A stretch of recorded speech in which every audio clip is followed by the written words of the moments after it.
I'm here in Hyderabad just to introduce the Moplah Muslim cuisine, like the cuisine of Hyderabad, the North Kerala cuisine, which is not at all popular, or it's not a commercialized version here.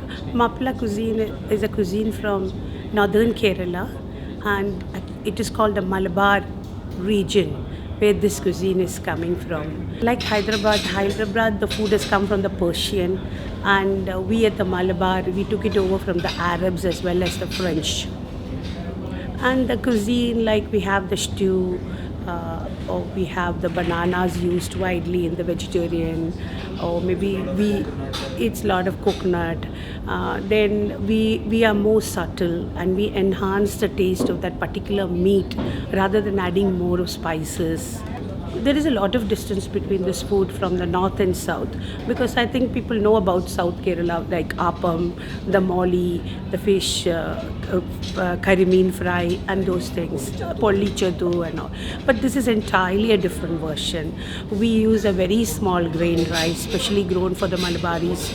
The biryani is very famous. I remember you told us that the rice is not grown there, but it is grown somewhere else. Yeah, Tell us something about that. That's very the rice what we use, I think nowhere in India they use, because everybody thinks the longer rice is better. The shorter rice is not used. So the particular rice where we use is grown especially for the Malabaris from the Bengal region, and this rice is grown in a valley, and in the valley you get the real perfumed rice. And once we cook the biryani with that subtle flavors, we don't enhance the flavor, we give the original flavor. And especially with this particular rice, it's not very heavy, and the food is very simple, subtle, and more flavorful. This is very exclusive to the region, Malabar region, not even Bengal. Even I went to Bengal, Taj, when I was cooking there, they couldn't get the rice from there. Like this is particularly grown only in Malabar, and the Malabaris are using widely this. So my main intention is to bring it to people, the good food what we have, and this cuisine to be introduced in a large scale. Like every people should enjoy this food. See, people look forward to have a Hyderabadi biryani. Like nowadays, people look forward to have a Malabari biryani when they come to Malabar. And coming to Malabar or Kerala, the northern part of Kerala, it's true you have to have a biryani there, or you miss the whole Kerala. It is not hot, it is not that spicy, and it's not that oily. It's comfortable. I think after you eat a biryani, you can go back to work, because it's not heavy for the stomach.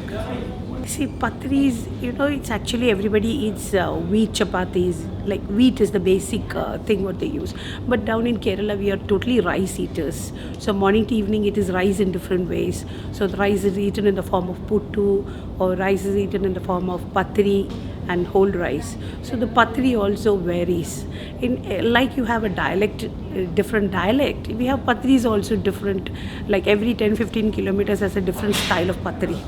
So we have the thinnest in the valleys, and when it goes to a hilly region, because they have to have it, their stomach full always, so they have a thicker patris. So patris are called by the name like nice patri or roti, thicker. Many versions of patris are Are there. there like some standard combinations that you can have it with, or it is a part of the staple, it can be eaten with everything? No, Or no, are no. there interesting combinations? The interesting combinations are there when you have patri. Like patri is nice with a mutton stew, or if you are a vegetarian, patri is nice with the drumstick leaves curry, or the putu. When we say putu and the fish, putu is done with coconut. It's a steamed. It's steamed. There's no oil in it, and it's rice, a flavorful rice, and we add flavor like methi seeds are added to flavor to the putu. And the putu with chemmin molagitadu is a real combination which somebody should leave it. That is right once in your lifetime. Serving that to Hyderabad this time, Yeah, is it? yeah, Hyderabad. And all this food is cooked by my hands with the help of the chefs here. And we are giving you the home style food and not hotel style food.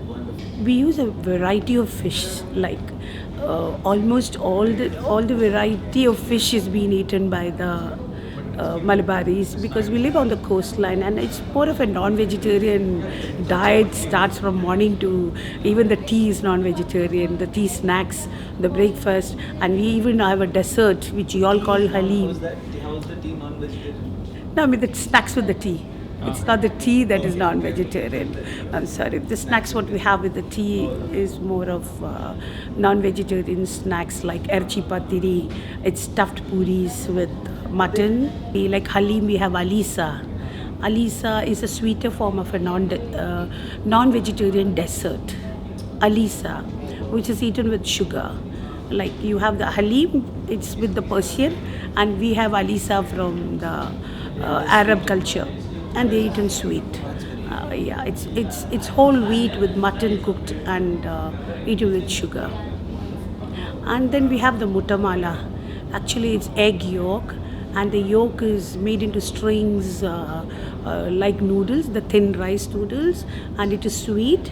And this particular dish, I think we got it from the French or the Portuguese, and it is still being one of the best desserts when you come down to Malabar, or you want to treat somebody with a real good food. The food what you give like is a biryani continued with the alisa and mutamala. That makes a meal, a ceremonial meal. Actually, we were really converted a lot there, and this particular Malabaris are most of a business community where they used to treat a lot of people, a lot of food culture happens so. Because the hospitality side is very high in the Malabar coast, and it is the food especially was made with lot of delicacy and with lot of workmanship, like lot of painstakingly, and all homes the women were making food only. I think it's just about 20 years since women started coming out, and more of education and all that happened very recently. And especially this food came out now only like after the efforts to bring it out. This was just within the families, like few business community families, what you call Nawabs and thing from Hyderabad. We have the business community on the other side, and this food was only for them. But I felt it's a God-given gift, and I must give it to people, like make people know. I really thank Park for bringing me here. I mean, every time I do it in a city, I think I've introduced that to that city, and I'm happy to do that. So we're looking more and more.